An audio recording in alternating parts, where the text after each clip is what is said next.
30 ఏళ్ళుగా ఈ పోరాటం జరుగుతుంది. ఇది మన తెలుగు ప్రజలకే కాదు, దేశం మొత్తం మీద ఇవాళ ఆ పోరాటానికి సంబంధించిన అంశాలు తేలిపాయి. 94లో ఉద్యమం మొదలై 2024లో ఉన్నాం. ఒక లక్ష్యం కోసం ఇంత సుదీర్ఘ కాలం, ఇంత నిలకడగా పోరాటం ఇక్కడ జరుగుతుంది. ఇప్పుడు కీలక దశకు చేరిందని మేమే కాదు, సమాజం కూడా భావిస్తున్నది. మేము ఒక్కరం భావించుకోవడం కాదు, సమాజం భావిస్తున్నది. 2 కారణాలు భావించుకోవడానికి. ఒకటి, సుప్రీంకోర్టులో కేసు ఉన్నది.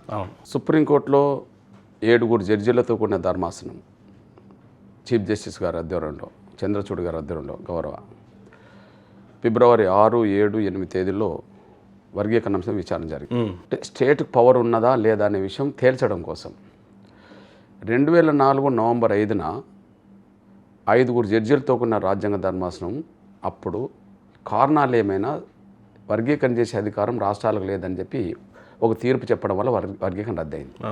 అంటే అప్పుడు వర్గీకరణ చేసింది గౌరవ ఉమ్మడి ఆంధ్రప్రదేశ్ ముఖ్యమంత్రి ఉన్న సమయంలో గౌరవ నారా చంద్రబాబు నాయుడు గారు. అది రద్దయింది. తిరిగి దాన్ని నిలబెట్టడం కోసం జరుగుతున్న పోరాటమే ఈ 2 దశాబ్దాలు. ముందు 94లో ఉద్యమం మొదలైన తర్వాత మొదటి 5 ఏళ్లలో పోరాటాన్ని తీసుకొచ్చాం, ఉధృతం దాల్చింది. 5 సంవత్సరాలు వర్గీకరణ అమలు జరిగింది ఇక్కడ. అంటే బాబు గారి హయాంలోనే వర్గీకరణ అమలు జరిగింది. అంటే మొదటి 5 ఏళ్ల పోరాటం, మరో 5 ఏళ్ల ఫలితాలు అనుభవించాం. దానివల్ల వేలాది ఉద్యోగాలు, ఉన్నత విద్యా అవకాశాలు బాగా పొందాం మా జాతి బిడ్డ. తర్వాత 2004లో కాంగ్రెస్ అధికారంలోకి వచ్చిన తర్వాత, కేంద్రంలో రాష్ట్రంలోకి వచ్చిన తర్వాత, అప్పుడు సుప్రీంకోర్టులో వర్గీకరణ అంశం మీద సాంకేతిక కారణాలనే సాకులను పెట్టి స్టేట్కి పవర్ లేదని చెప్పి రద్దు చేయించారు అనుకుందాం. దాన్ని నిలబెట్టడం కోసం మళ్ళీ పోరాటం ఈ 2 దశాబ్దాలుగా జరుగుతుంది, కొనసాగించారు. ఆగస్టు 27, 2022న మళ్ళీ 5 జడ్జీలతో రాజ్యాంగ ధర్మాసనం మళ్ళీ సుప్రీంకోర్టు తీర్పు చెప్పింది. అది పంజాబ్కు సంబంధించిన విషయం. ఎస్సీ వర్గీకరణ అంశం ఇక్కడిది, వర్గీకరణ అంశం అక్కడిది కూడా వర్గీకరణ అంశం. అక్కడ 2006లో ఒక చట్టం వచ్చింది, ఎస్సీ ఏబిసి చేయాలని. ఆ చట్టాన్ని సవాల్ చేశారు. ఎందుకు సవాల్ చేశారు? స్టేట్కు పవర్ లేదని చెప్పి సుప్రీంకోర్టులో 5 జడ్జీలు చెప్పారు కదా, మరి అక్కడ రద్దయింది కదా, ఇక్కడ ఎట్లా తీసుకొస్తారు అని చెప్పి దాన్ని మళ్ళీ సుప్రీంకోర్టు 5 జడ్జీల రాజ్యాంగం అక్కడ విచారించింది. వాళ్ళు ఏం చెప్పిండ్రు, పెద్దలు అరుణ్ మిశ్రా నాయకత్వంలో 5 జడ్జీలు సుప్రీంకోర్టుకు అది కేంద్ర ప్రభుత్వానికి వర్గీకరణ చేసుకునే అధికారం ఉన్నది, ఇక్కడ లేదని చెప్పిండ్రు, అక్కడ ఉన్నదని చెప్పిండ్రు.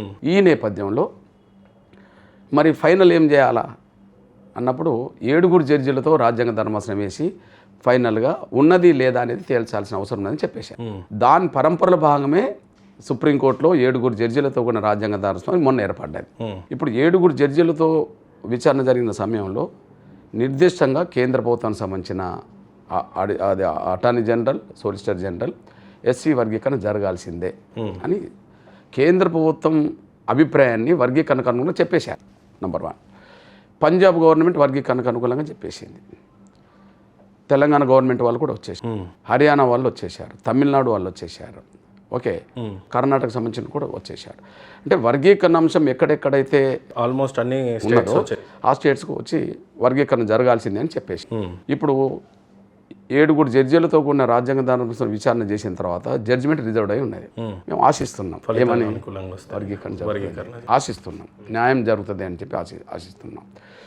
నంబర్ 2, షెడ్యూల్ కులాల వర్గీకరణ విషయంలో జరుగుతున్న పోరాటంలో భాగంగా మాకు నవంబర్ 11, 2023న హైదరాబాద్ పరేడ్ గ్రౌండ్లో జరిగిన విశ్వరూప మహాసభకు గౌరవ పెద్దలు దేశ ప్రధానమంత్రి నరేంద్ర మోడీ గారు వచ్చారు.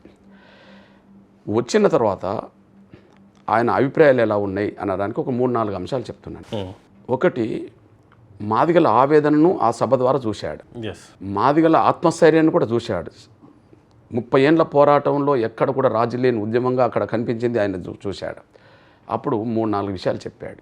మాదిగలకు ఇప్పటి వరకు అన్ని పార్టీలు మోసం చేసుకుంటూ వచ్చినాయి. వాళ్ళు చేసిన మోసానికి ఒక రాజకీయ నాయకుడిగా నేను క్షమాపణ చెప్తున్నా మాదిగలకు అన్నాడు. ఎవరు చెప్తారు ఆ మాట? ఒక దేశ ప్రధానమంత్రి గౌరవ నరేంద్ర మోడీ ఆ మాట అన్నాడు.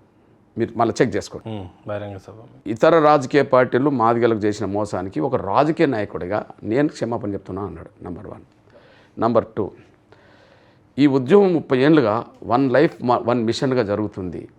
ఇంత దూరం తీసుకొచ్చారు. ఇక ముందు నుంచి నేను కూడా ఉద్యమంలో ఒక కార్యకర్తగా పనిచేస్తాను అన్నాడు. ఏ ప్రధానమంత్రి నోటి నుంచి అట్లాంటి విషయాలు రావు. ఒక కార్యకర్తగా నేను పనిచేస్తా, ఉద్యమానికి అండగా ఉంటానని చెప్పేశాడు.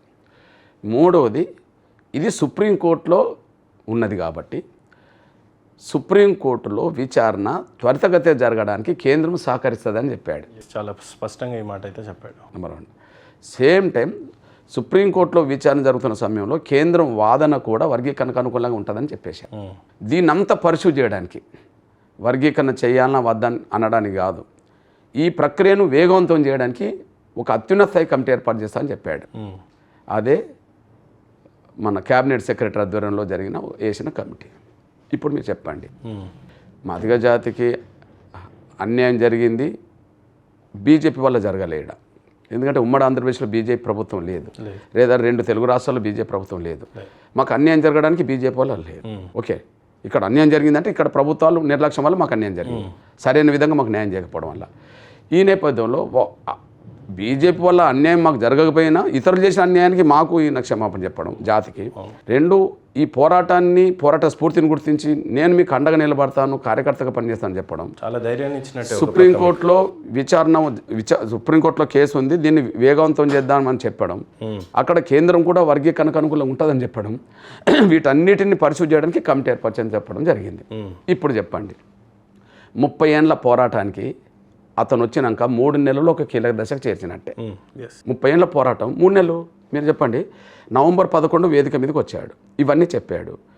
ఫిబ్రవరి 6, 7, 8కి అది అయిపోయింది, అంటే విచారణ అయిపోయింది అంతే. అంటే ఇప్పుడు మిగిలింది జడ్జిమెంటే కదా. Okay, judgement. కాబట్టి జడ్జిమెంటు ఆశిస్తున్నాం మాదిగలకు న్యాయం జరుగుతుంది అని చెప్పి దేవుడి దయతో కేంద్రం వర్గీకరణకు అనుకూలంగా చెప్పడం. అంటే ఇక్కడ సుప్రీంకోర్టులో కూడా చీఫ్ జస్టిస్ గారు ఆధ్వర్యంలో వస్తున్న తీర్పులు సామాజిక న్యాయానికి, ప్రజాస్వామ్య పరిరక్షణకు ఎంత నిలువుటెత్తద్దంగా ఉండేవో మనం చూస్తున్నాం. కాబట్టి న్యాయం జరుగుతుందని ఆశిస్తున్నాం. అదే సమయంలో కేంద్రం కూడా ఈ వర్గీకరణ అంశాన్ని ఏ రూపంగానైనా సరే పరిష్కరించడానికి అవకాశం ఉండేదానికి చెప్పడానికి సాక్ష్యం ఏంటంటే నరేంద్ర మోడీ గారే వచ్చి హామీ ఇచ్చాడు కదా. ఇక ఆయన మీద నమ్మకం లేకపోతే ఎవరి మీద పెట్టుకుంటాం.